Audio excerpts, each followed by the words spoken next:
మందు ప్రియుల మనసును రంజింపచేసే మద్యం కేంద్రాలనే కేటుగాళ్లు టార్గెట్గా చేసుకుంటున్నారు. సంగారెడ్డి జిల్లా పుల్కల్ మండలంలో వైన్స్ దుకాణాల్లో వరుస చోరీలకు పాల్పడుతూ పోలీసులకు సవాల్ విసురుతున్నారు దుండగులు. గత 4 రోజుల క్రితం సింగూరు వద్ద ఉన్న వైన్స్ పైకప్పు రేకులను కట్ చేసి దుకాణంలోకి చొరపడ్డారు కేటుగాళ్లు. ఆ షాప్లోని ₹1,00,000 నగదుతో పాటు వివిధ బ్రాండ్లకు చెందిన మద్యం బాటిల్స్ను చోరీ చేసి ఉడాయించారు.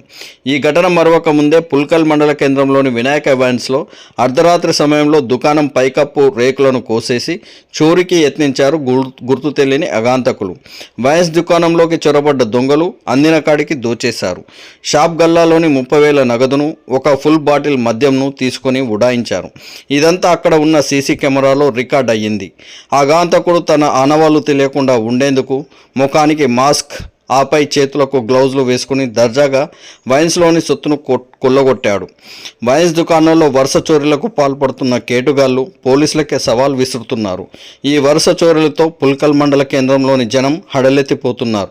పోలీస్ స్టేషన్కు కూతవేటు దూరంలోనే ఈ చోరీ ఘటన చోటు చేసుకోవడంతో స్థానికంగా పోలీసుల విధి నిర్వహణ తీరుపై గుసగుసలు వినిపిస్తున్నాయి. నైట్ పెట్రోలింగ్ పోలీస్ సిబ్బంది నిర్లక్ష్యంగా వ్యవహరిస్తున్నారు అనే ఆరోపణలు గుప్పుమంటున్నాయి. ఇప్పటికైనా పోలీసు యంత్రాంగం అప్రమత్తమై రాత్రుల్లో నిఘా పెట్టి దొంగలను గుర్తించి అరెస్ట్ చేయాలని డిమాండ్ చేస్తున్నారు.